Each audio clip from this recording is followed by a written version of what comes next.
কাফেররা কি দেখে না মহাবিশ্বের সব কিছু একসাথে মিলে ঝিলে ছিল, বিশাল এক বিস্ফোরণের মাধ্যমে আমি মহাবিশ্ব তৈরি করেছি। সুবহানাল্লাহ।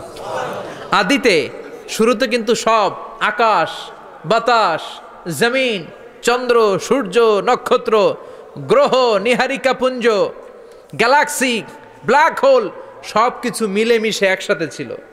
এটার ঘনত্ব ছিল খুব বেশি। মহাবিশ্বের সব কিছু ছিল একটা বিন্দু। এটাকে বিজ্ঞানীরা নাম দিয়েছে দ্য সিঙ্গুলারিটি, মহা একত্ব। এরপর একটা প্রচণ্ড বিস্ফোরণের মধ্য দিয়ে মহাবিশ্ব সৃষ্টি হয়েছে। এটার ওরা নাম দিয়েছে বিগ ব্যাং থিওরি। কি নাম? স্টিফেন হকিং মারা গেছে না গত বছর নাকি?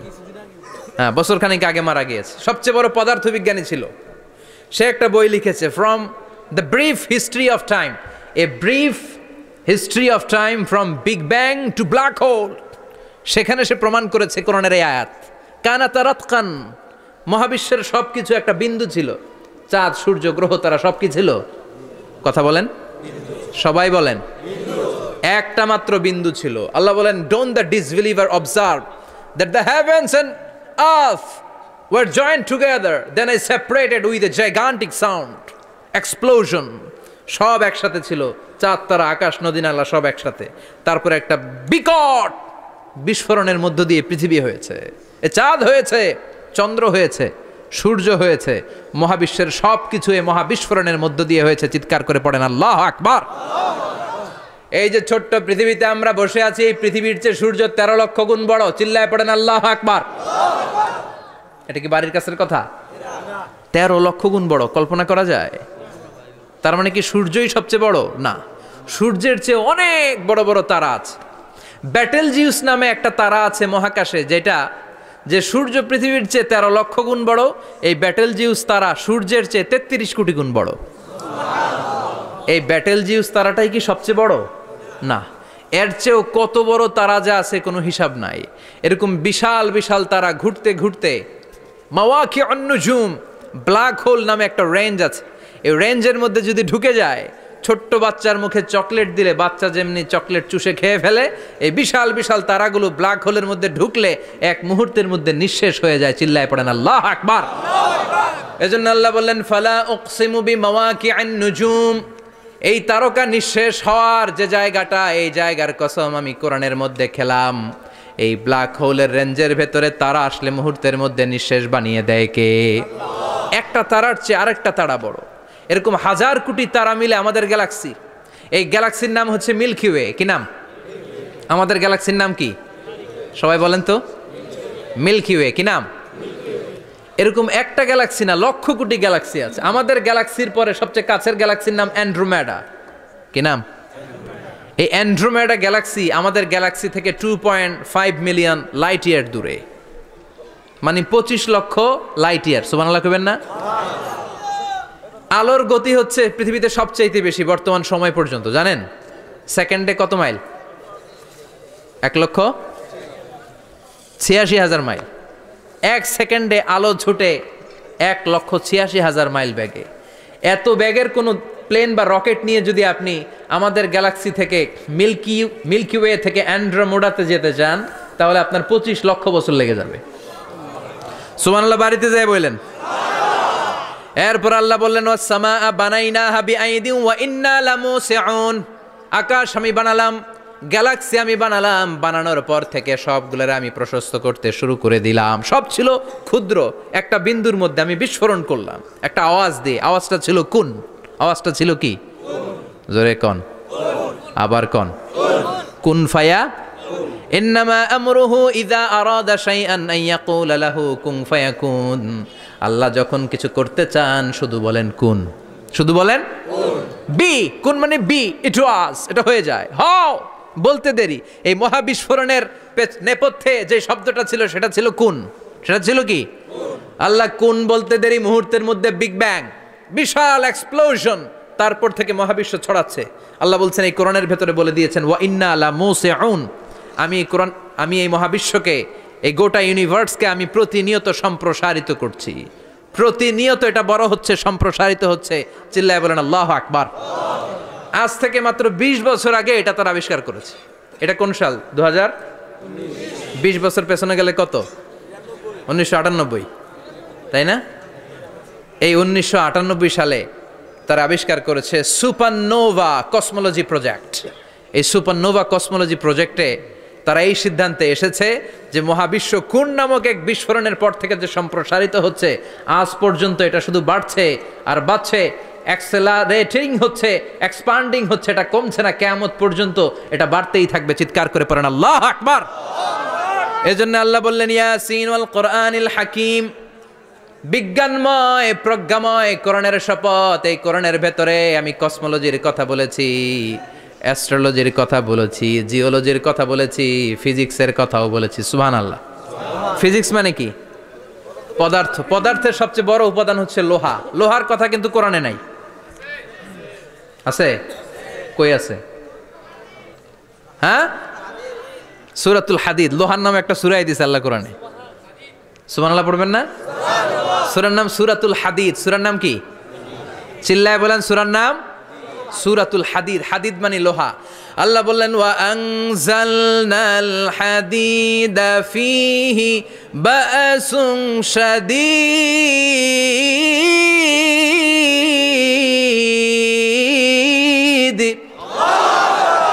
ওয়া আনজালনাল হাদিদ ফীহি বা'সুন শাদীদ, আমি লোহা নাজিল করলাম আর লোহার ভেতরে আমি ভয়ঙ্কর শক্তি ঢুকাইয়া দিলাম। সুবহানাল্লাহ।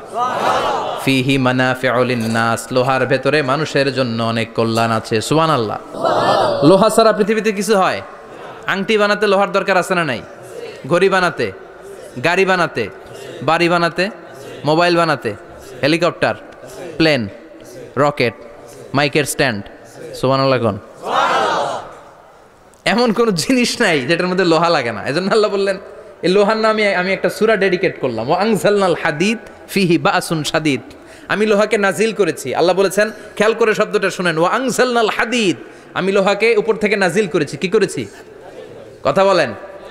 তার মানে লোহা পৃথিবীতে ছিল না, নাজিল করছে কে? আল্লাহ। লোহা পৃথিবীতে ছিল? পৃথিবীতে ছিল? পৃথিবীতে থাকলে নাজিল করবেন কেন? এই যে কোরআনটা পৃথিবীতে আগে ছিল, নাজিল করছে কে? আল্লাহ। কোন ফেরেশতাকে দিয়ে? সাইয়েদনা জিবরাইল। কোন নবীর উপর? বিশ্বনবী মুহাম্মদুর রাসূলুল্লাহ। আল্লাহু আকবার। তার মানে ওহি পৃথিবীতে ছিল না, আল্লাহ উপর থেকে নাজিল করেছেন। নুজুল মানে উপর থেকে নিচের দিকে আসা। এই নুজুল শব্দ ব্যবহার করে আল্লাহ বললেন ওয়া আনজালনাল হাদিদ, লোহাকে আমি নাজিল করেছি। তার মানে লোহা পৃথিবীর উপাদান নয়, লোহা এসেছে উপর থেকে। কোন সুবহানাল্লাহ। বিজ্ঞানীরা, পদার্থবিদ যারা গবেষণা করে এটাই পেয়েছেন, লোহা আসলে পৃথিবীর না। লোহা পৃথিবীতে উৎপাদন করা হয় নাই। লোহার যে মলিকিউল, অণু আছে, লোহার একটা অণু তৈরি করার মতো ক্ষমতা পৃথিবীর নাই। ইভেন এই সৌরজগতের কোনো কিছুর নাই। সূর্যের তাপেও লোহা তৈরি হতে পারে। লোহার ছোট্ট একটা অণু তৈরি করতে কমপক্ষে 1 কোটি ডিগ্রি সেলসিয়াস তাপের প্রয়োজন হয়। তার মানে এটা পৃথিবীর কোনো উপাদান নয়, এটা আনজালনাল হাদিদ। আল্লাহ বলেন মহাবিস্ফোরণের কারণে গলিত অন্য কোনো তারার ভেতর থেকে লোহার উপাদান আমি পৃথিবীর ভিতরে এনে ঢুকিয়ে দিয়েছি। তার মানে পদার্থের কথা কোরআনে আছে না নাই? সুবহানাল্লাহ কইবেন না? এরপরে বায়োলজির কথা আছে না নাই? বায়োলজিক্যাল অ্যাসপেক্ট অফ মাউন্টেন্স, কেমন করে পাহাড়ি রেঞ্জ তৈরি হলো, আছে না নাই? ওয়াজআলনাল জিবালা আওতাদা, পাহাড়কে আমি পেরেক মেরে দিয়েছি। ওমিয়া কাঠের ভেতরে যখন পেরেক মারেন, পেরেকের বেশিরভাগ অংশ কাঠের ভেতরে ঢুকে যায়, উপরে দেখা যায় সামান্য, ঠিক কিনা? তো লোহা যদি আল্লাহ পেরেক মারেন, উপরে যা দেখা যায় এটা সামান্য, আসল পাহাড় তো মাটির নিচে। সুবহানাল্লাহ কইবেন না? আসল পাহাড় কোথায়? পেরেক যদি কাঠের মধ্যে ঢুকিয়ে দেন, পুরো পেরেকটা কাঠে ঢুকে যায় না, উপরে দেখা যায় কদ্দূর? সামান্য। পাহাড়ের যা আপনি দেখেন এটা তো পেরেকের মাথা, পুরো পাহাড়টা আল্লাহ জামিনের ভেতরে গেড়ে দিয়েছেন। চিল্লায় পড়েন আল্লাহু আকবার। আবার আল্লাহ বললেন অমিনাল জিবালি জুদাদুম বিদু ওয়া হুমরুম মুখতালিফুন আলওয়ানু, আছে না নাই? ওয়া গারাবিবু সুদ, আল্লাহ বলেন নানা রঙের পাহাড় পর্বত মহাবিশ্বে আমি তৈরি করেছি। কোন পাহাড় হচ্ছে রক্তিম বর্ণের, কোন পাহাড়কে বানিয়েছি আমি কৃষ্ণ বর্ণের, কোন পাহাড়কে বানিয়েছি আমি শুভ্র বর্ণের, কোন পাহাড়ের রং কালো, কোনটা সাদা, কোনটা নীল, আছে না নাই? মহাবিশ্ব যখন তৈরি হয়েছে, পৃথিবীর মধ্যে 7টা টেকটনিক প্লেট তৈরি হয়েছে। 7 tectonic plates create the mountain range on earth. পৃথিবীতে এই পাহাড় তৈরির কারণ হচ্ছে 7টা প্লেট, এগুলোর 7 টেকটনিক প্লেট বলে। এই প্লেটগুলোর কারণে পৃথিবীতে এই রং বেরঙ্গের পাহাড় তৈরি হয়েছে। কত রঙের যে পাহাড় আছে, আরব বিশ্বে পাথরের পাহাড়, বাংলাদেশে মাটির পাহাড়, ব্রুনাই, সিঙ্গাপুর, ইন্দোনেশিয়াতে যদি যান আরেক ধরনের পাহাড়। চায়নার একটা শহর আছে গানজু সিটি, কি নাম? এই গানজু সিটিতে একটা পাহাড় আছে রেইনবো মাউন্টেন, ওখানে 7 রঙের পাহাড় পাওয়া যায় এক জায়গায়। সুবহানাল্লাহ কইবেন না? রেইনবো মানে কি? রংধনু। রংধনুর কয় রং? কথা কন। ছোটবেলা আমরা মুখস্থ রাখতাম বেনিয়া সহকলা, বেতে বেগুনি, নিতে নীল, আতে আসমানি, শতে সাদা, হতে হলুদ, কতে কালো, লাতে লাল। সুবহানাল্লাহ নাই? মনে রাখার কি অসাধারণ পদ্ধতি। তো এই রেইনবো মাউন্টেন, রংধনুর 7 রঙের পাহাড় এক জায়গায় পাওয়া যায়। এখানে সাদা পাহাড়, এখানে সবুজ পাহাড়, এখানে নীল পাহাড়, ওখানে লাল পাহাড়, এখানে কালো পাহাড়। এই চায়নার গানজু সিটিতে আল্লাহ তাআলা 7 রঙের পাহাড় এক জায়গায় রেখেছেন। চিৎকার করে বলেন আল্লাহু আকবার। তার মানে বায়োলজির কথাও কোরআনের ভেতরে আছে না নাই? এরপর আল্লাহ বললেন কেমন করে আকাশ থেকে আমি পানি নাজিল করে, এটাও কোরআনে আছে না নাই? আমরা ছোটবেলা পড়েছি ওয়াটার সাইকেল, হাইড্রোলজিক্যাল সাইকেল, কেমন করে সূর্যের তীব্র তাপ সাগর থেকে পানিকে জলীয় বাষ্প করে উপসে নেয়, উপরে নিয়ে সেটাকে পুঞ্জীভূত করে দেয়, ঘনীভূত করে দেয়, মেঘ হয়ে যায়, সেখান থেকে ঝিরিঝিরি ঝিরিঝিরি বৃষ্টি পড়ে, আছে না নাই? আর ওই বৃষ্টির গান আমরা গাই, এই বৃষ্টি ভেজা রাতে তুমি চলে যেও না। ওই বৃষ্টি পেয়ে আল্লাহর কাছে দোয়া করে না? বিশ্বনবী বলেন রহমতের বৃষ্টির নিচে দাঁড়িয়ে কেউ যদি হাত তুলে দোয়া করে, ওই দোয়া কবুল করে কে? আল্লাহ। আবার আকাশের মধ্যে মেঘের ঘনঘটা দেখলে বিশ্বনবী পেরেশান হয়ে যেতেন, হয়রান হয়ে যেতেন, আর আল্লাহর কাছে বলতেন আল্লাহ এই মেঘ দিয়ে তুমি আমাদেরকে আযাব দিও না, তুমি আমাদেরকে গজব দিও না, তুমি আমাদেরকে শেষ করে দিও না, এই মেঘ থেকে তুমি আমাদেরকে রহমতের বৃষ্টি দাও। পড়ে না আমিন। বৃষ্টি দেখলে বিষ্ণু বলতেন আল্লাহুম্মা সাইয়িবান নাফিআ, ইয়া গাউসু আগিসনা গাউসান মুগীসান মারিআন মারিআন নাফিআন গায়রা দার আজিলান গায়রা আজিল। হে আল্লাহ এই বৃষ্টি থেকে তুমি ঠান্ডা রহমতের পানি দাও। কি দাও? আল্লাহ মেঘে দে পানি দে, ছায়া দে রে তুহু, আল্লাহ মেঘে দে। পড়েন পড়েন, আল্লাহ মেঘে দে পানি দে, ছায়া দে রে তুহু, আল্লাহ মেঘে দে। এই ওয়াটার সাইকেলের কথা আল্লাহ বলেছেন। আলম তারা আন্নাল্লাহ ইউসজি সাহাবান, কাফের নাস্তিক যেগুলো সমাজের আবর্জনা খড়কুটা, ওরা কি দেখে না কেমন করে আমি বাতাসকে জলীয় বাষ্প করে আকাশে তুলি, বায়ুমণ্ডলে নিয়ে যাই, সুম্মা ইউআল্লিফু বাইনাহুম, জলীয় বাষ্পগুলারে তখন আমি ঘনীভূত করি, সুম্মা ইয়াজআলুহু রুকামান, এরপরে আমি মেঘে পরিণত করি, ফাতারাল ওয়াদকা ইয়াখরুজু মিন খিলালিহি, তারপর মেঘের ভেতরে থেকে ঝিরিঝিরি ঝিরিঝিরি বৃষ্টি নাজিল করে কে? আবার আল্লাহ বললেন পানি থেকে আমি পৃথিবীর সব প্রাণগুলারে বানালাম, ওয়াজআলনা মিনাল মাই কুল্লা শাইইন হাইয়া ফালা ইয়াকিলুন, পানির ভেতরে থেকে সব প্রাণের উৎপত্তি পৃথিবীর মধ্যে ঘটিয়ে দিয়েছে কে? বিজ্ঞানীরা স্বীকার করেছে পৃথিবীতে যত প্রাণ পাওয়া যায়, যত প্রাণের ব্লুপ্রিন্ট পাওয়া যায় সব এসেছে পানি থেকে। চিৎকার করে বলেন কোত্থেকে? পানি নাই তো প্রাণ নাই, পানিও আছে প্রাণও আছে। কোন সুবহানাল্লাহ। বিজ্ঞানীদের ধারণা, তারা ধারণা করে বলেছে পৃথিবীর প্রথম প্রাণের নাম হচ্ছে অ্যামিবা। কি নাম?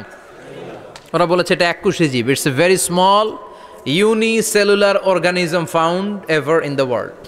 পৃথিবীতে পাওয়া প্রথম এককোষী প্রাণীর নাম হচ্ছে অ্যামিবা। এটা এসেছে শৈবালের মতো, এরপরে জুপ্লাংটন, ফাইটোপ্লাংটন, ব্যাকটেরিও প্লাংটন, একটার পর একটা স্পিসিজ প্রজাতি পৃথিবীতে ডেভেলপ করেছে। কোন সুবহানাল্লাহ। এই পানির কথা কোরআনের ভেতরে বলে দিল কে? এজন্য আল্লাহ বললেন ওয়াল কোরআনিল হাকিম, বিজ্ঞানময় কোরআনের শপথ। এই কোরআনটা বিজ্ঞানের ঠাসা, এই কোরআন আশ্চর্যের শেষ নাই, এই কোরআন কোনোদিন পুরাতন হয় না। এই কোরআনের ভেতরে আল্লাহ দিয়েছেন হেদায়েতের মশাল, আর কোরআনটাকে বানিয়েছেন বিজ্ঞানের সুউচ্চ মিনার। জোরে কোন সুবহানাল্লাহ। তার মানে কোরআনে আমরা কি পেলাম? দুধের কথা পেলাম, মধুর কথা পেলাম, কিভাবে ডায়েট করবেন সেটা আমরা পেলাম, আমরা কসমোলজি পেলাম, অ্যাস্ট্রোলজি পেলাম, বায়োলজি পেলাম, ফিজিক্স পেলাম, ওয়াটার সাইকেল পেলাম। এবার পাতালপুরীর কথার দরকার আছে না নাই? পৃথিবীর একেবারে গভীরতম গভীরে কি আছে এটা কিন্তু কোরআনে নাই, আছে। পৃথিবীর মাঝখানে যে উত্তপ্ত লাভা আর আগুন, এটা আপনারা জানেন? পৃথিবীর উপর দিয়ে আমরা ঠান্ডা পৃথিবীতে ঘুরে বেড়াই, কিন্তু এর ভিতরে কিন্তু আগুন, লাভা। আল্লাহ কোরআনের মধ্যে ফুটন্ত টকবগে সাগরের কসম খেয়েছেন। আল্লাহ বলেছেন ওয়াল বাহরিল মাসজুর,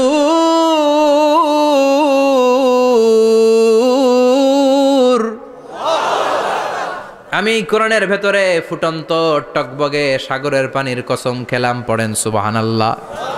সাগরের পানির ফুটন্ত টকবগে সাগরের পানির কসম। সাগরের পানি আবার ফুটন্ত হয় কি করে? পানি কি হয়? ঠান্ডা। পানি কি? কথা বলেন। আল্লাহ পৃথিবীর ভেতরকার কথা চিন্তা করে বলেছেন ওয়াল বাহরিল মাসজুর। ইউনাইটেড স্টেটস অফ আমেরিকার নেভাল একাডেমির সায়েন্টিস্টরা এই আয়াতের উপর রিসার্চ করেছে যে সাগরের ভেতরে আবার এই ঠান্ডা পানির ভেতরে আবার উত্তপ্ত আগুনের লাভা আসলো কোত্থেকে। রিসার্চ করার জন্য তারা সাগরের ভেতরে পাইপ ঢুকিয়েছে। পাইপ ঢুকাতে ঢুকাতে অনেকগুলো লেয়ার তারা পার করেছে। রূপান্তর শিলার স্তর, পাললিক শিলার স্তর, আগ্নেয়গিরির শিলার স্তর, মার্বেল পাথরের অনেকগুলো শিলার স্তর পেরিয়ে যাওয়ার পরে তারা পাইপ ঢুকানোর পরে দেখতে পেয়েছে পাইপগুলো গলে যায়। পাইপগুলো কি হয়? তার মানে ভিতরে কি আছে? গত কয়েক মাস আগে জাপানে কিছু জিওলজিস্ট, ভূতত্ত্ববিদ, তারা গবেষণা করে পৃথিবীর এক মাথা থেকে আরেক মাথায় যেতে চাচ্ছে, মানে প্রতিপাদ স্থান। বাংলাদেশের এখান থেকে ছিদ্র করলে আপনি দক্ষিণ আমেরিকার চিলির সান্টিয়াগোতে যেয়ে উঠবেন। কথা বুঝতে পেরেছেন? তার মানে বাংলাদেশের প্রতিপাদ স্থান হচ্ছে দক্ষিণ সাউথ আমেরিকার চিলির সান্টিয়াগো। আবার ইন্ডিয়া থেকে ছিদ্র করতে করতে পৃথিবীর আরেক মাথা দিয়ে উঠবেন। সুবহানাল্লাহ বলেন। এটা তারা শুরু করেছে কিন্তু এখনো সফল হয় নাই। ইউএস এর নেভাল একাডেমির সায়েন্টিস্টরা পাইপ ঢুকাতে ঢুকাতে দেখে একটা পর্যায় শেষে পাইপ আর ঢুকানো যায় না। পাইপগুলো পৃথিবীর ভেতরে যেতে যেতে গলে গলে পানি হয়ে যায়। সুবহানাল্লাহ কইবেন না? এই রিসার্চ প্রজেক্টের যিনি চিফ, উনি বললেন bring the water proof pipe from America. America থেকে ওয়াটার প্রুফ পাইপ নিয়ে আস। আমার এমন পাইপ লাগবে গবেষণা করার জন্য যে পাইপ আগুনে জ্বলে না। ওয়াটার প্রুফের মধ্যে আগুন লাগালে আগুন ধরবে? বুলেট প্রুফে বুলেট মারলে বুলেট ঢুকবে? মাননীয় প্রধানমন্ত্রী শেখ হাসিনা যে গাড়িতে করে চড়ে, এটা বুলেট প্রুফ কার? গুলি মারলে ঢুকবে? আবার গুলি মারতে যায় না, 14 গোষ্ঠী উদ্ধার করে ছাড়বে আপনার, খবরদার। তো আমেরিকা থেকে ফায়ার প্রুফের পাইপ নিয়ে আসা হলো। নেভাল একাডেমির চিফ সায়েন্টিস্ট পাইপ ঢুকাতে আরম্ভ করলেন। ঢুকাতে ঢুকাতে পৃথিবীতে কিন্তু অনেকগুলো স্তর আছে। এই যে বালু মাটি, সব কিন্তু বালু মাটি নয়। আপনি খুঁড়তে খুঁড়তে পেয়ে যাবেন পাললিক শিলা, এরপরে রূপান্তরিত শিলা, এরপরে মার্বেল পাথরের শিলা, এরপরে শুরু হবে গরম আগ্নেয়গিরির শিলা। ওই শিলার ভেতরে এমন আগুন আল্লাহ রেখেছে, ওই নেভাল একাডেমির সায়েন্টিস্টরা ফায়ার প্রুফের পাইপ ঢুকাতে ঢুকাতে একটা লেভেল যাওয়ার পরে দেখে যে ফায়ার প্রুফের পাইপও গলে গলে মুহূর্তে পানি হয়ে যায়। তার মানে ভেতরে এমন আগুন আল্লাহ রেখেছে, ওই আগুনের তুলনায় পৃথিবীর আগুনের মতো নয়। ওই আগুনটাই জাহান্নামের আগুন। আবার বিজ্ঞানীরা গবেষণা করে ওই আগুনের মধ্যে মানুষের চিৎকার শুনেছে। এজন্য হাদিসে এসেছে আল্লাহর ওলিরা, মুমিন বান্দারা মারা গেলে তাদের রূহগুলো আকাশে চলে যায়, ইল্লিনে চলে যায়। আর কাফের মুশরিক আর নাস্তিকগুলো মারা গেলে তাদের আত্মাগুলো পৃথিবীর মাঝখানে সিজ্জিনে চলে যায়। ওই সিজ্জিনের ভেতরে আগুন আছে না নাই? চিল্লায় বলেন। তার মানে পাতালপুরীর কথাও আছে, সাগরের কথাও আছে, আকাশের কথাও আছে। কেমন করে দুনিয়াতে আমরা আসলাম সেটাও আছে। এমব্রয়োলজি, ভ্রূণ তত্ত্বের কথা কোরআনে আছে না নাই? পৃথিবীতে আল্লাহ কয়েক সিস্টেমে মানুষ বানালেন। সৈয়দনা আদমকে বানালেন, মাও নাই বাবাও নাই। সৈয়দনা আদম আলাইহিস সালামের বাবার নাম কি? মায়ের নাম কি? মাও নাই বাবাও নাই। আবার সৈয়দনা ঈসা আলাইহিস সালামকে আল্লাহ তৈরি করলেন, শুধু মা আছে বাবা নাই। আবার আমাদের সবাইকে আল্লাহ বানালেন, মাও আছে বাবাও আছে, ঠিক কিনা? এরপরে ছোট্ট 1 ফোঁটা নাপাক থেকে আল্লাহ আমাদেরকে বানালেন। এই 1 ফোঁটা বীর্যের মধ্যে যে প্রাণ আছে, এটা 2জন বিজ্ঞানী আবিষ্কার করেছে। লিয়েন হুক মাইক্রোস্কোপ যন্ত্র দিয়ে তারা বীর্যের মধ্যে, স্পার্ম ড্রপের মধ্যে গবেষণা করে পেয়েছে যে ওখানে কি যেন নড়ে। ওই 1 ফোঁটা ড্রপের মধ্যে কি যেন নড়ে। সেখান থেকে ওরা আবিষ্কার করেছে এই স্পার্মের ভেতরে, শুক্রাণুর ভেতরে প্রাণের অস্তিত্ব আছে। 1 ফোঁটা স্পার্মে, 1 ফোঁটা বীর্যের মধ্যে 20 কোটি যদি শুক্রাণু না থাকে, ওই স্পার্ম থেকে আল্লাহ বেবি দেয় না, সন্তান দেয় না। সুবহানাল্লাহ কোন? এজন্য আল্লাহ বললেন হাল আতা আলাল ইনসানি হিনুম মিনাদ দাহরি লাম ইয়াকুন শাইআম মাযকুরা। ও মানুষ, কেন এত অহংকার করো? নজর করে তোমার জীবনের শুরুটার দিকে একটু তাকাও। কি ছিলা তুমি? এক ফোঁটা নাপাক পানি, একটা স্পার্ম ড্রপ থেকে এসেছো। ইয়াখরুজু মিন বাইনিস সুলবি ওয়াত তারায়েব, বাবার পৃষ্ঠদেশ থেকে মায়ের গর্ভদেশের মধ্যে তোমাকে নিয়ে গেল কে? সেখান থেকে ফি যুলুমাতিন সালাস, তিনটা প্যাকেট দিয়ে মায়ের পেটের মধ্যে তোমাকে প্রিজার্ভ করলো কে? আল্লাহ প্রত্যেকটা স্টেজ কোরআনে বলে দিয়েছেন। ফি যুলুমাতিন সালাস, তিনটা অন্ধকার প্রকোষ্ঠে আল্লাহ আমাদেরকে প্রিজার্ভ করেছেন। মায়ের ভুলের একটা প্যাকেট, মায়ের জরায়ুর একটা প্যাকেট, আবার মায়ের পেটের একটা প্যাকেট। ওই প্যাকেটের ভিতরে পৃথিবীর কোনো কবিরাজের কবিরাজি কাজে লাগছে? ডাক্তারের ডাক্তারি? কোন কবিরাজ আম করে খাওয়াইছে? চিল্লায় বলেন তিনি কে?